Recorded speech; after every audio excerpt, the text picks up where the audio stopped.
하나님의 말씀, 욥기 12장 13절 말씀 보시겠습니다.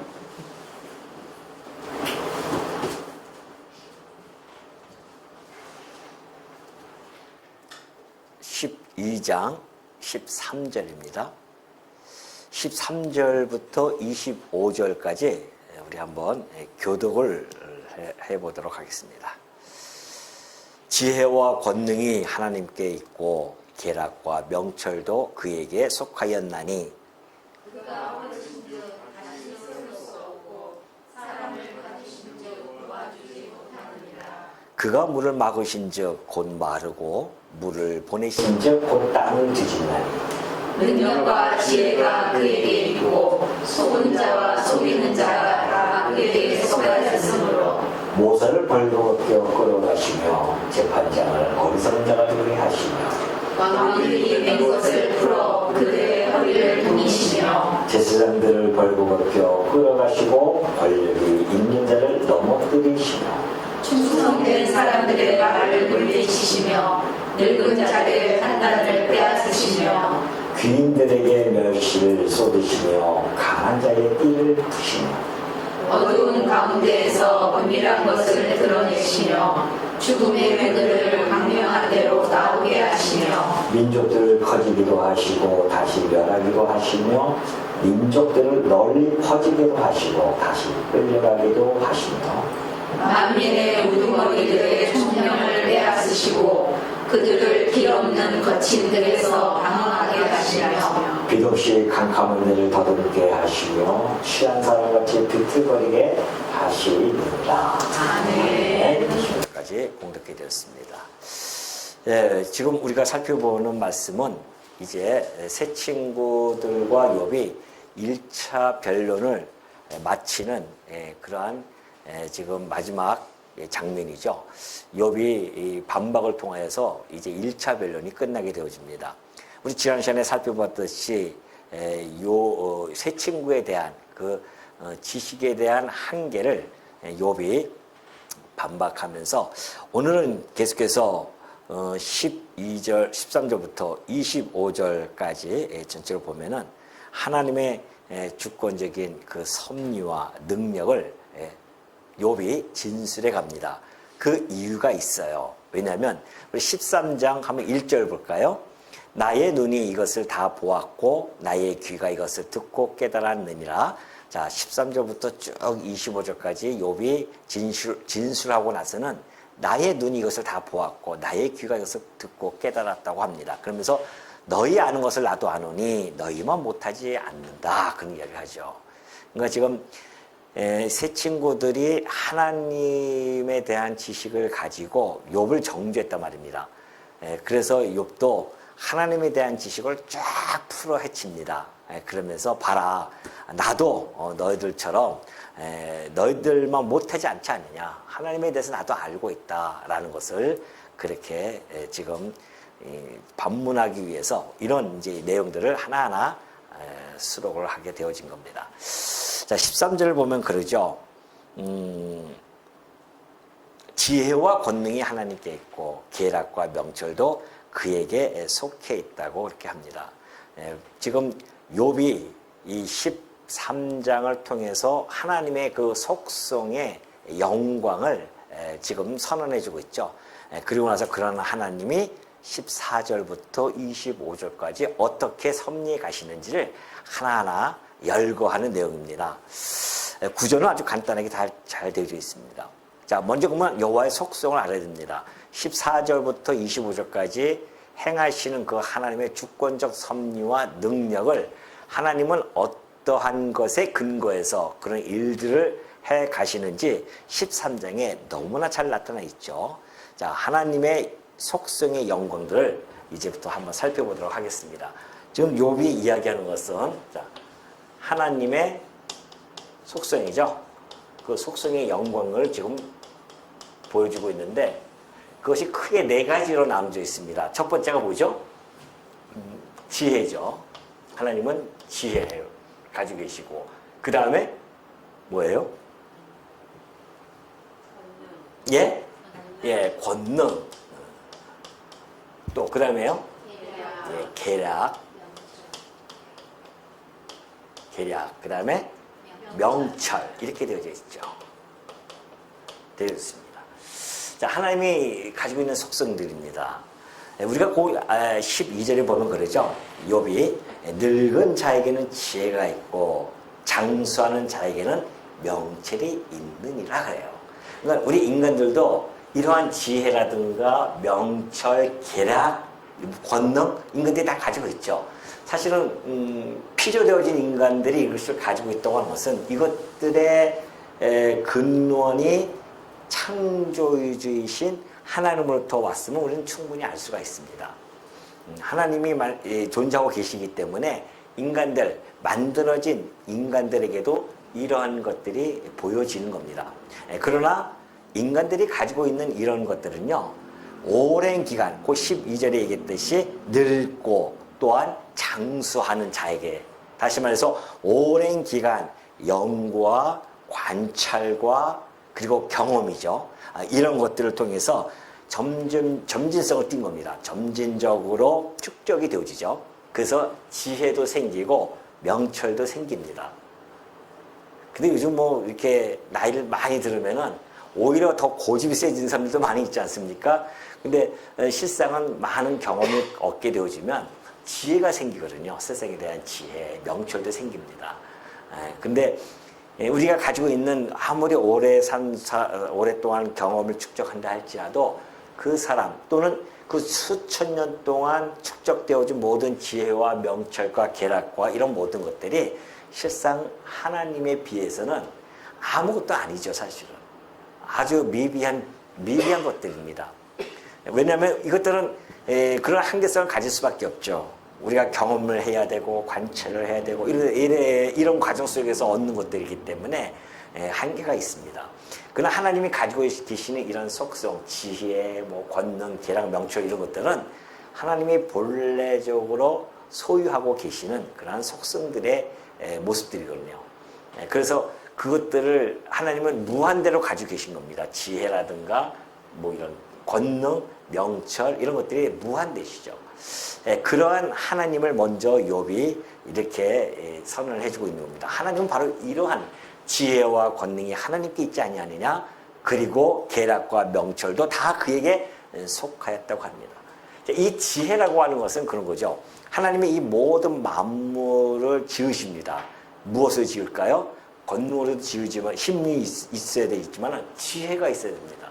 이 우주 만물 보십시오. 하나님의 지혜가 없이는 도저히 지어질 수 없는 그러한 겁니다. 우리 인간의 몸 자체만 보더라도 소우주라고 하잖아요. 그만큼 복잡한 이 인간의 이 신체를 하나님의 지혜가 없이 어떻게 이것이 우연하게 만들어질 수 있겠습니까? 말이 안 되죠. 인간의 신체를 연구하면 연구할수록 이것은 정말 감탄할 수밖에 없다. 이렇게 어떤 신의 능력이 아니고서는 이렇게 설계되어질 수 없습니다. 그러니까 이걸 우연히 왔다고 해서 이렇게 막 진화가 되어졌다 이런 이야기들은 얼토당토하지 않는 이야기들입니다. 그런데 이 모든 이 우주 만물을 지으신 지혜로 지으시지 않습니까? 그러면 그것만 지으고서는 끝나는 것이 아니라 하나님은 그 모든 우주 만물에 대한 자연의 어떤 이치, 그렇죠? 자연에 대한 이치라든가 또는 모든 만물에 대한 실제죠. 본질, 이런 것들을, 만물에 대한 본질들, 이런 모든 것들을 다 하나님은 파악하고 계신다는, 파악하고 있는 능력이 있다는 겁니다. 하나님께서는. 이게 지혜예요. 하나님은 이 모든 것을 다 파악하고 계시잖아요. 그렇기 때문에 우리가 이 하나님의 이 지혜로 말미암아 지금도 이 우주 만물이 다 존속되어지고 보존되어지는 거 아니겠습니까? 또 권능도 그래요. 권능이라고 하는 것은 하나님의 이 지혜로 계획을 세운단 말입니다.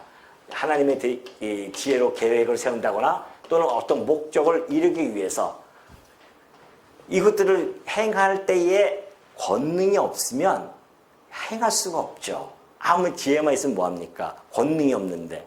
그러니까 이 지혜를 가지고서는 계획을 세우고 그 목적을 이루고자 하더라도 실행할 수 있는 힘이 없으면 안 돼요. 그래서 하나님은 이것을 실행할 수 있는 힘이 있으신 분이십니다. 뿐만이 아닙니다. 하나님은 계략을 가지고 계셔요. 이걸 이제 다른 말로 도모한다는 겁니다. 도모한다고 하는 것은 어떠한 목적을 이루기 위해서는 하나님께서 최선의 방법을 선택해야 될 거 아닙니까? 우리는 막 방법을 이걸 할까 저걸 할까 막 고민하지 않습니까? 하나님은 그렇게 고민할 필요가 없어요.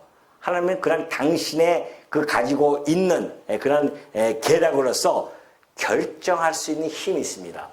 이 모든 계획 목적들을 최선의 방법으로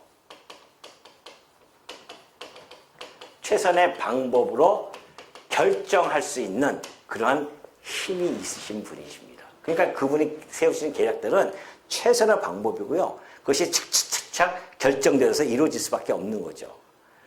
마지막으로 이 명철이라고 하는 것은 우리가 소위 이야기하는 뭐 진위, 뭐 진섬이죠. 진섬이라든가 또는 위추악이라고 위악추. 그래서 진위, 선악, 미추죠. 이런 것들을 이 바닥까지 완전히 통찰하고 꿰뚫을 수 있는 그러한 분별이 있는 힘이 있어. 분별하는 것. 이것들을 분별할 수 있는 힘. 이것이 하나님이 가지고 계시는 명철입니다. 그러니까 보십시오. 하나님께서는 이러한 속성의 영광들을 가지고 지금도 여전히 당신의 주권적 섭리에 의해서 역사를 진행해 가신단 말입니다. 커다란 역사뿐만이 아니라 오늘 우리 개개인의 삶조차도 하나님의 지혜와 권능과 계략과 명철에 의해서 내 삶이 다 지금 진행되어져 가고 있는 겁니다. 이런 분이 우리 하나님이셔요. 근데 여러분 생각해 보십시오. 욥이 가지고 있는 이런 하나님의 이러한 지식과 오늘 또 새 친구도 마찬가지입니다. 새 친구나 욥이 가지고 있는 하나님의 지식. 그러니까 지금 욥이 하는 이야기는 너희 새 친구도 너희들 하나님에 대해서 뭐 이런 거 얘기하는데 나도 알고 있어. 이러면서 지금 하는 이야기거든요. 근데 그들이 가지고 있는 그러한 지식보다 오늘 우리가 가지고 있는 하나님에 대한 지식이 이렇게 비교해 봤을 때 어디가 더 풍성할까요? 어디가 더 풍성할까요? 욥이 하나님에 대한 이 지식과 오늘 우리가 가지고 있는 이 하나님에 대한 지식과 어떤 것이 더 풍성할까요? 왜 그럴까요? 네? 그렇죠. 우리에게는 예수 그리스도가 있기 때문에 그렇습니다. 예수 그리스도 안에 있는 자들이에요. 다시 말해서 하나님의 지혜와 권능과 계략과 명철의 최절정은 예수 그리스도십니다. 예수 그리스도를 통하여만이 하나님의 이 속성의 영광들을 풍성하게 알 수가 있어요. 그러니까 아직 욥은 오실 메시아를 만나지 못했기 때문에 그냥 이 정도지만은 우리는 예수 그리스도를 통하여 하나님의 지혜의 절정을 봤단 말입니다. 하나님의 권능의 절정과 계략과 명철의 절정이 예수 그리스도 통해 다 드러납니다. 그러니까 이분이 오셔가지고서는 하나님의 지혜를 다 보여주지 않습니까? 세상의 자연의 이치와 만물의 모든 것들을 다 풀어 설명하니까 도대체 이가 누구시길래 가르치는 권세가 들어보지 못한 권세로다 할 정도로 그 지혜의 모든 이치를 다 설명해 가십니다. 뿐만 아니죠. 당신의 그 권능으로 모든 일들을 계획한 대로 하나님의 계획과 목적을 다 실행해 가시는 분이 바로 누구예요? 예수 그리스도였었습니다. 하나님의 모든 계획을 예수님이 오셔서 다 결정해 가시면서 다 이뤄갔단 말입니다. 마찬가지죠. 예수님이 오셔가지고서는 그 분별할 수 있는 거 모든 것들을 다 선악을 다 분별해 놓고 인간들은 몰라가지고서는 바리새인들이 꽤 괜찮은 사람인지 알고 유대인들이 막 쫓아갔는데 예수님은 그들을 향해서 한마디로 독사의 자식들 하면서 정확하게 분별시킨단 말이죠. 그러니까 이런 걸 통해서 예수님이 오셔가지고서는 당신의 그 능력을 다 보여줍니다. 십자가 사건에서 마찬가지입니다. 그러니까 이런 모든 것들을 보여주신 예수 그리스도 안에 있는 우리들도 역시 어떻게 됩니까? 그 지혜와 권능과 계략과 명철을 함께 예수님의 그 본래적인 걸 가지고 있지는 않지만은 그 함께 지체된 자로서 이런 것들을 우리가 이 땅에 살아가면서 누리고 있는 중입니다. 안 그래요? 우리가 하는 예수 그리스도가 아니고서는 우리가 이 자연의 이치를 어떻게 깨닫겠습니까? 아무리 머리가 허옇도록 연구실에서 연구한다 할지라도 이 우주 만물의 창조와 이 우주 만물이 소멸되어져 가는 이 모든 것들을 우리가 어떻게 연구실에서 확인할 수 있겠냐 말이죠. 그러나 우리는 하나님의 이 자연의 이치와 이 만물의 이 본질에 대해서 말씀을 통해서 우리가 지혜를 얻었단 말입니다. 뿐만이 아니죠. 이 계획, 이 권능, 힘, 우리가 무슨 힘이 있겠습니까? 그러나 예수 그리스도 안에 있는 자들에게는 뭐가 없다? 딱 나와야 되는데 이럴 때 예수 그리스도 안에 있는 자에게는 뭐가 없어요? 아니 그거 말고 권능하고 지금 해결하잖아요. 권능. 능치 못할 일이 없느니라 그러잖아요. 능치 못할 일이 없다. 우리가 예수 그리스도 안에 있는 자들이에요. 뿐만 아닙니다. 예수 그리스도 안에 있으면은 우리의 계략이 선명하게 나타납니다. 뭐가 최선의 방법인지를. 왜? 말씀 안에 다 있으니까. 어떤 것이 최선의 방법인지. 즉 우리가 딱 결정할 수가 있단 말입니다. 예수 그리스도 안에 있는 자에게는 명철함이 생깁니다. 그래서 우리는 진위를 가를 수 있고요. 선악을 분별할 수 있지 않습니까? 미추를 우리가 분별할 수 있단 말입니다. 그래서 예수 그리스도 안에 있기 때문에 우리가 이 하나님의 영광을 함께 누리게 되어졌다는 사실. 더 나아가서 욥하고 세 친구들은 그 욥기서를 참 많이 보십시오. 그들은 하나님을 갖다가 호칭할 때에 욥을 한번 여호와라는 호칭을 합니다. 그리고 나머지 다 뭐예요? 하나님이라고 엘로힘이라고 하는 용어를 사용합니다. 오늘 우리는 어떤 용어를 사용합니까? 예? 이 하나님을 향해서 우리는 뭐라고 부릅니까? 우리는 아버지라고 불러요. 우리가 얼마나 우월한지를 여러분이 아시라는 겁니다. 우리는 아버지예요. 이분이. 이러한 지혜와 권능과 계략과 명철을 가지신 분이 우리는 아버지라고 불러요. 우리가 세상을 살면서 여러분들이 나는 남들이 흔한 가지고 있는 백도 하나 없어. 이렇게 혹시 착각하고 있을까 봐 내가 말씀드린 겁니다. 백이 없다고요? 진짜 백이 없습니까? 우리 아버지가 이것보다 더 큰 백이 이 세상에 어디 있습니까? 그냥 눈에 보이는 그 백 말고 그런 백 가지고서는 어깨에 힘줄 필요가 없습니다. 아니 이런 하나님이 나의 아버지라는 건 아니겠습니까? 그 백 가지고 우리가 이 땅에 살아가는 거 아니겠어요? 그래서 우리가 담대하게 살 수가 있는 겁니다. 당당하게 살 수가 있는 거죠. 우리 아버지 믿고 살아야지 뭘 믿고 살겠습니까 우리가? 우리 아버지 없으면 우리는 진짜 이 세상에서 그냥 하찮은 존재로 살다가 그냥 묻히는 겁니다. 아무도 내가 이 세상에 왔다가 갔는지 아무도 모르게 우리는 왔다 가요. 얼마나 허무한 존재인 줄 아십니까? 뭐 없으면? 아버지가 없으면. 근데 우리는 아버지 덕분에 우리는 별과 같이 그러한 존귀한 존재로 우리는 그렇게 살아가게 되어졌단 말입니다. 그니 얼마나 감사가 날마다 감사와 감사, 찬양과 감동하고 감격하고 그렇게 살아가기도 모자랄 시간입니다. 이 하나님의 이 속성의 영광을 알기만 하면은 우리가 그 하나님을 의지하고 아버지를 찾으며 일평생 우리가 살아갈 수 있는 거 아니겠습니까? 그러니 오늘 우리가 이 욥기서를 읽어나가면서 얼마나 행복한지를 다시 한번 깨닫는 거죠.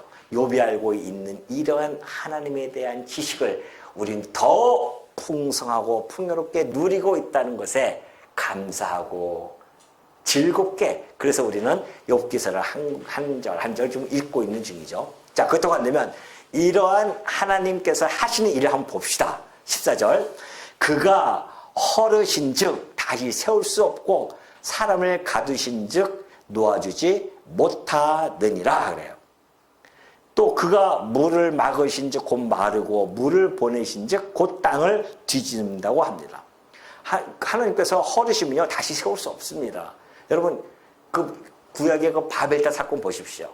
하나님이 헐어버리니까 다시 세울 수 없잖아요. 사람을 가두면 놓아주지 못합니다. 하나님이 하시는 일에 인간이 개입할 여지가 전혀 없다는 겁니다. 또 그가 물을 막으셔요.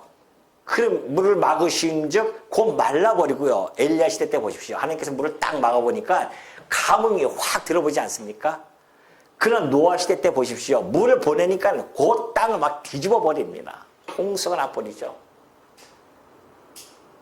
이 모든 일들을 하나님이 해나가시, 당시의 주권적 섭리에서 이루어 나가는데 인간이 여기서 어떻게 막을 수 있는 존재냐 말이죠.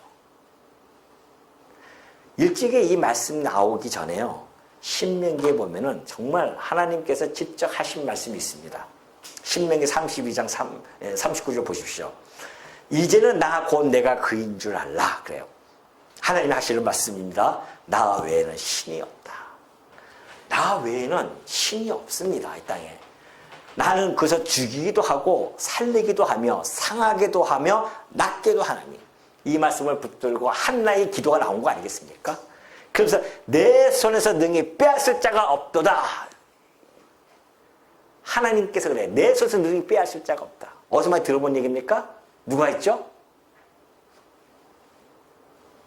이 얘기를 누가 했어요? 베토벤이 했나요? 내 손에서 피아노를 뺏을 자가 없다. 뭐 그랬어요? 우리 주님이 하셨잖아요. 오셔가지고서는. 내가 너에게 영생을 주는데 너희가 멸망을 당하지 아니할 것이며 너희를 내 손에서 빼앗을 자가 없다. 우리 주님이 이 말씀을 붙들고 얘기한 거란 말입니다. 그 얘기는 뭐예요? 우리 주님이 하나님이시란 뜻이에요. 그걸 지금 설명해 주고 있지 않습니까?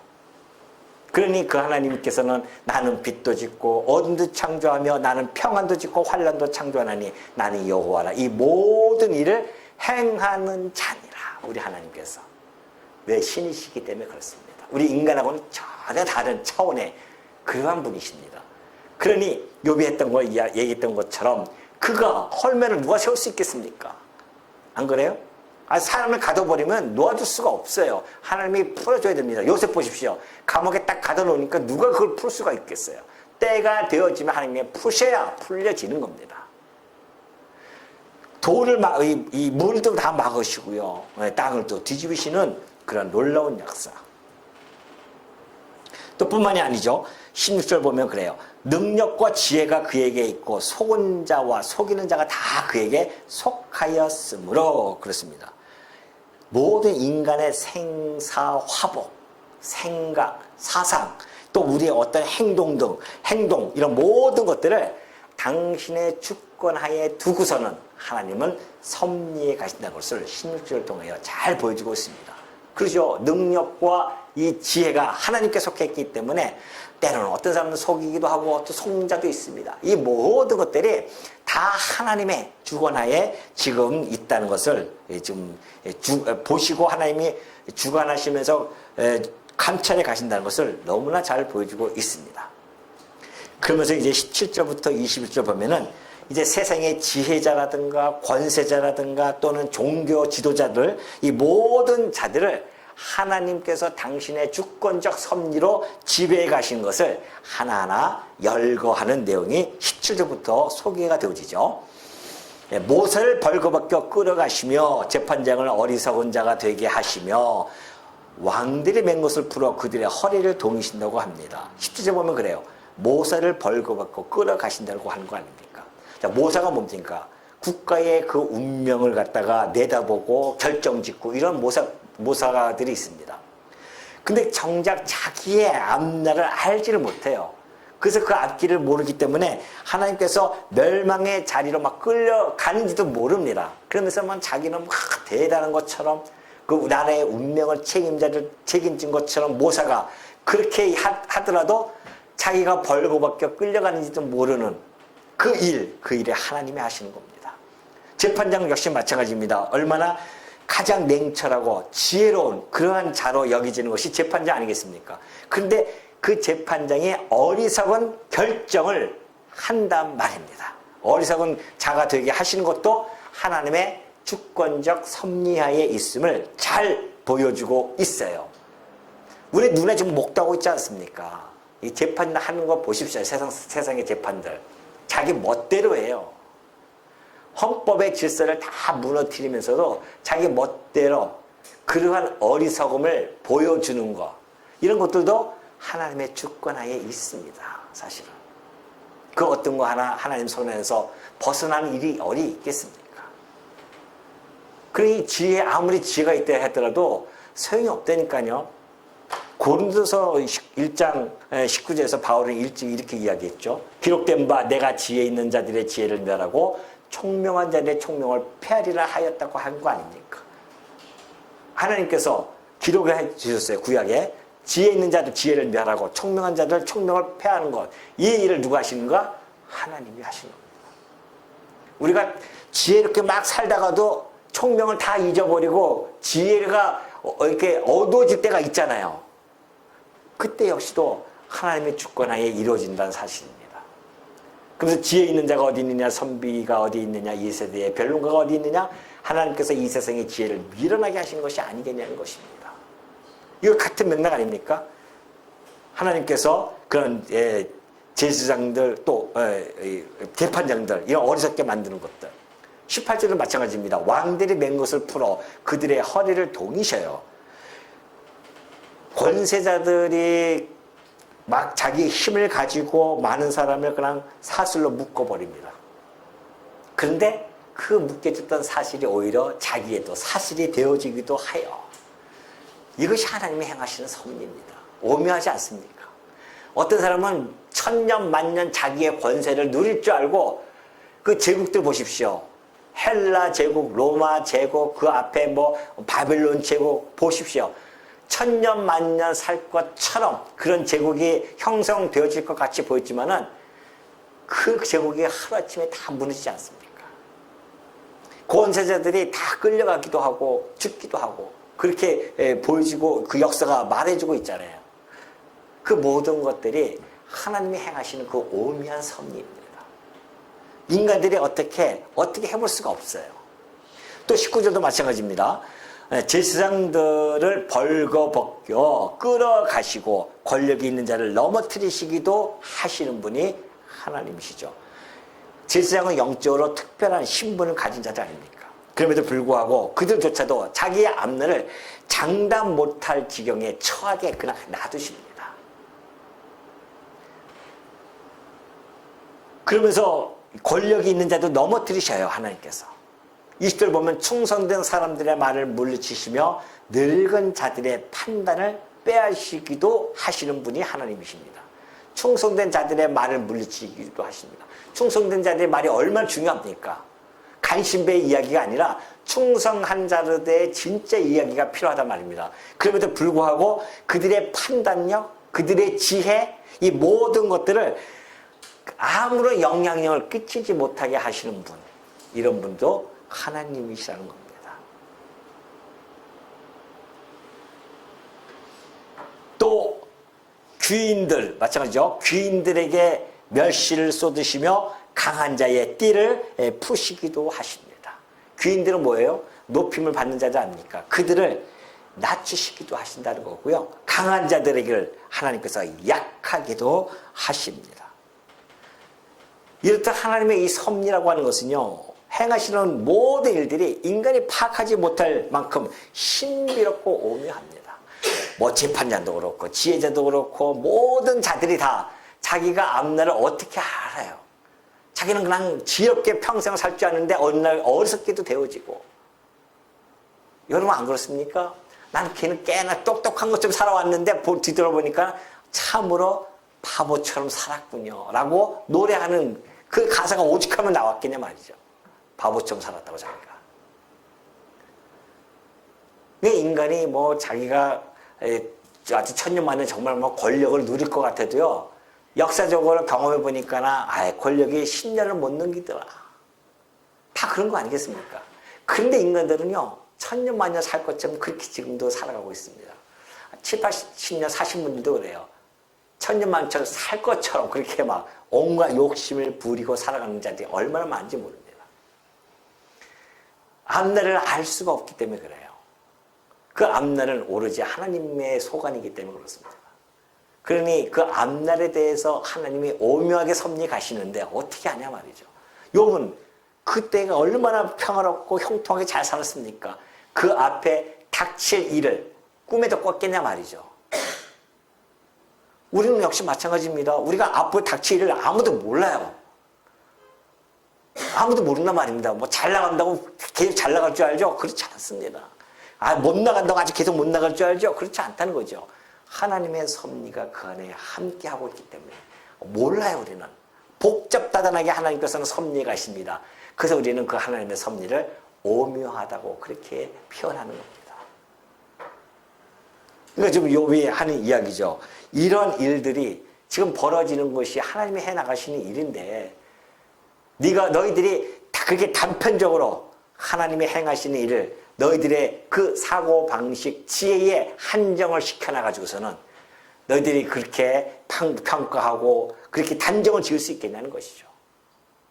좀 요번 좀 그들을 갖다가 그렇게 반문을 하는 내용입니다. 그러니 여러분 이 귀인들도 다 멸시를 쏟으시며 강한 자의 띠를 푸시는데 누구를 의지해야 되겠습니까? 시편의 기자가 일찍이 이런 정말 아름다운 시를 잘 고백했죠. 귀인들을 의지하지 말자는 겁니다. 우리는 항상 귀인들을 의지하고 싶어가지고 그냥 누구 하나 그냥 좀 힘 있는 사람 있으면 그냥 붙어가지고서는 어떻게 해먹으려고 좀 그렇게 우리가 살아가는데 너무 그러지 말자는 거죠. 귀인들 의지하지 마. 왜? 그들은 도울 힘이 없는 인생이 있기 때문에 그렇습니다. 인생에 무슨 꼭 도울 힘이 있는 것처럼 인간이 권능을 가지고 있는 착각하면 안 된다니까요. 그래서 도울 힘이 없는 인생 의지하지 말라고 그렇게 이야기해 주고 있습니다. 얼마나 지혜로운 말씀이에요. 그의 호흡, 인간은요 코로 호흡하는 존재입니다. 코 이렇게 막으면 저녁 때 잘 때 이렇게 한번 막아보십시오. 그럼 죽어요. 끊어지면은 흙으로 돌아가서 그날의 그의 생각이 다 없어질 자입니다. 그런 자리를 갖다가 그냥 당신이 나 없으면 난 큰일 납니다. 얼마나 어리석은 일입니까? 우리 인간들이 오로지 하나님만이 우리 인생에서 의지할 유일한 대상이구나 라는 것을 우리는 깨달아야 된다는 것이죠. 오늘 이 하나님의 영광 속에서 나타나는 인간들의 섭리를 보십시오. 그 어느 거 하나 하나님의 주권적 섭리에서 벗어난 일이 있겠습니까? 그렇다고 한다면 우리의 결론은 하나 아니겠습니까? 우리의 의지의 대상은 하나님이 없구나. 이런 지혜와 권능과 계략과 명철을 가지신 그 하나님만을 우리가 의지하면서 살아야 되지. 코로 호흡하는 인간들, 그런 자들을 의지하고자 한다고 하는 것은 얼마나 어리석은 자인지를 우리가 알 수가 있습니다. 그래서 세상 사람을 보면 꽤나 전문가하면 아주 꽤나 진짜 전문가처럼 착각하고 있는데 그 전문가 해봤자 겨우 꼴랑 요만한 지식 가지고서는 전문가서를 하나 듣는 겁니다. 그냥 대학교 한 4학년 다니고 그 3년, 그 2년 대학원 나와가지고서는 박사학위 받으면은 그게 아주 최고의 지성가처럼 착각하고 살아가는 거죠.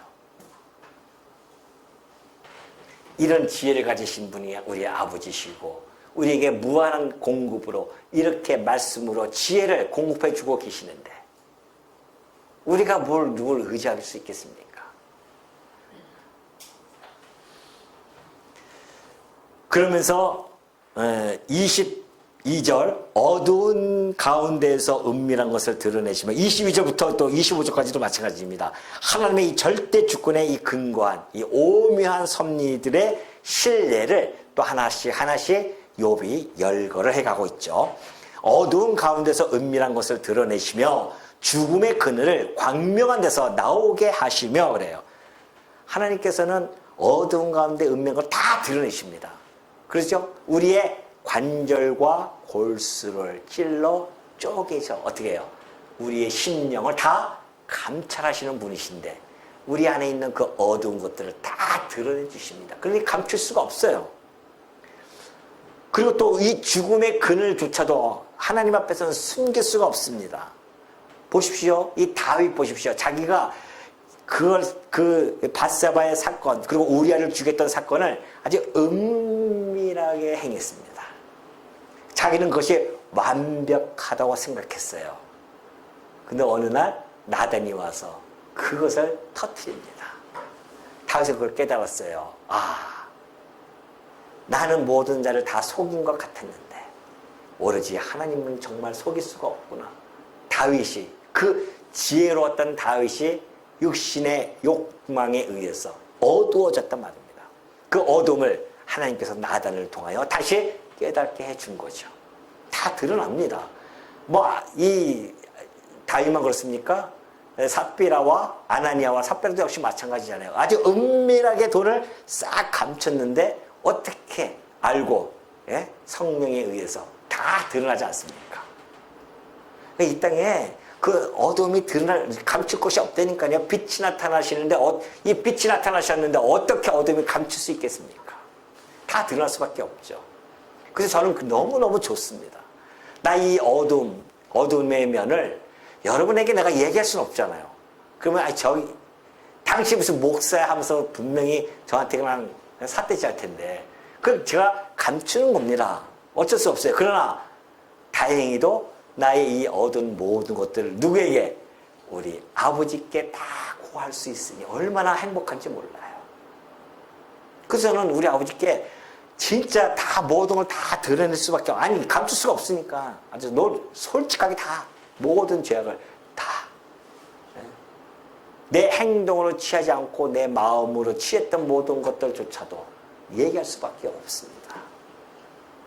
우리 하나님 앞에 그걸 다 솔직하게 드러날 수밖에 없죠. 우리 하나님 그걸 다 드러내실 수 있는 능력이 있으신 분이기 때문에 그래요. 이스라엘도 마찬가지입니다. 민족들을 커지기도 하시고 다시 멸하기도 하시며 민족들을 널리 퍼지기도 하시고 다시 끌려가기도 하시는 하나님이십니다. 다시 말해서 이 국가의 흥망성쇠 이 모든 것들을 좌지우지 하시는 분이 누구다? 하나님이십니다. 24절 보십시오. 만민의 우두머리들의 총명을 빼앗으시고 그들을 길없는 거친 들에서 방황하게 하시며 빛없이 캄캄한 들을 더듬게 하시며 취한 사람같이 비틀거리게 하시느니라. 대표적인 사람이 누굽니까? 혹시 기억나시는 분 있나요? 대표적인 사람. 화려한 궁정에 있다가 그 거친 들판으로 쫓겨났던 사람. 누굴까요? 예, 느부갓네살 아닙니까? 바로 이런 거예요. 만민의 우두머리에 그 느부갓네살이 만민의 우두머리였단 말입니다. 그 총명, 그 바벨론 제국을 이룰 정도의 그 총명함이 있었어요. 근데 하나님께서는 그들을 길없는 거친 들에서 방황하게 하신다니까요. 때로는. 그러니까 한번 그래서 그 거친 데서 방황하지 않았습니까? 그래서 돌아와서 그때서야 하나님이 우리를 왕을 세우기도 하시고 멸하기도 하시는지 내가 이제 알았다고 신앙적 고백을 하지 않습니까? 느부갓네살조차. 그러니 이 화려한 곳에 살던 이 통치자들조차도 일거에 그런 총명을 잃어버려요. 그래서 결국은 짐승들만 사는 그 거친들로 쫓아보낼 만큼 인간으로서는 예측할 수 없는 그러한 일들을 하나님은 해가고 계신다. 오늘 이 시대도 마찬가지입니다. 우리가 미처 생각하지 못한 일들이 우리 주변에 많이 벌어지고 있습니다. 오늘 우리 한국 사회도 마찬가지죠. 지금 한국 사회에 벌어지는 일들이 이 헌법의 질서를 완전히 무너뜨리는 이 모든 일들을 지금 이런 일들이 뭐 벌어지고 있잖아요. 지금 민주주의가 정말 이 엄청난 도전을 받고 있는 이 시대에도 불구하고 이 오묘한 일을 하나님의 절대 주권적 섭리에 놓여서 이것이 이루어져 가고 있기 때문에 하나님을 아버지로 믿는 우리들에게 있어서는 그래도 평강을 유지할 수가 있는 겁니다. 인간들을 믿고서 어떻게 그렇게 우리가 좀 불안해서 어떻게 살겠냐 말이죠. 하나님이 살아계시고 하나님의 지혜와 권능과 계략과 명철로 이 나라를 그리고 이 세계를 움직여 가고 계시기 때문에 우리는 아버지 안에서 세상에서 겪지 못하는 그런 평강을 우리는 지금 맛보고 있습니다. 이것이 성도예요. 이게 성도 행복이란 말입니다. 욥은 이때 당시에 자기가 당하는 이 고난, 하나님의 이 지혜와 이 섭리로 말미암아 온 곳, 이 고난이 분명하게 하나님의 주권적 섭리하에 온 것은 틀림이 없는데 이것이 왜 이렇게 되어졌는지에 대한 그 고난, 이 고민, 이것은 이루 말할 수 없죠. 지금 그 고민 때문에 지금 괴로워하는 거 아니겠습니까? 그럼에도 불구하고 지금 자기의 이 고난, 이 배후에는 하나님의 자기가 직접 규명할 수는 없지만은 그 하나님의 주권적 섭리가 있다는 사실을 욥은 분명히 인지하고 있습니다. 그런 면에서 욥은 새 친구보다도 신지식에 있어서는 조금 더 한 걸음 나아가는 그러한 모습을 보여주고 있으면은 틀림이 없죠. 오늘 우리가 이 말씀을 보면서 이 정말 하나님이 행하시는 일들이 이렇게 다양하구나. 이런 일들을 13절 1절에 보면 그러잖아요. 나의 눈이 이것을 다 보았다. 자기는 경험도 했었고 나의 귀가 이것들을 듣고 깨달았다. 내가 너희 아는 것을 나도 아노니 너희만 못하지 않지 않느냐. 나도 이렇게 다 열거할 수 있다는 겁니다. 하나님이 행하시는 일. 그럼에도 불구하고 하나님이 행하시는 일들, 이 욥을 통해서 행하시는 이 오면 섭리는 지금도 나는 잘 받아들이기 힘들고, 그래서 이 하나님의 섭리에 대해서 여전히 퀘스천 마크가 있는 거죠. 의문점을 가지고 있는 거예요. 욥은. 오늘 여러분들도 안 그렇습니까? 혹시 살아가시면서 여전히 의문을 가지고 있을지도 모릅니다. 내 주변에 일어나는 상황, 형편, 내 처지가 하나님 도대체 내가 이렇게 그렇게 뭘 잘못했다고 이렇게 지금 내게 어려움을 주고 계십니까? 그냥 하나님 날 사랑하시는데 좀 잘 형통하게 좀 이끌어가시면 얼마나 좋은지요. 과거의 삶도 그렇고 현재의 삶도 그렇고 우리가 살다 보면은 이런 일들을 겪을 수가 있습니다. 욥처럼 그러한 고뇌 어린 그러한 고민을 여러분들도 토로할 수 있습니다. 그럼에도 불구하고 이 모든 것들이 하나님의 절대 주권에 의해서 섭리되어진다는 것을 우리가 깨닫는다고 한다면 우리는 좀 더 겸손한 자세로 그 하나님의 섭리를 수용할 뿐만이 아니라 또한 그 하나님만을 의지의 대상으로 삼고 살아가야 하는 것, 이것이 성도로서 가져야 할 아름다운 자태라는 사실을 여러분 마음속에 꼭 각인시키고 살아가시는 우리 주의 백성들 되어주시기를 당부드립니다.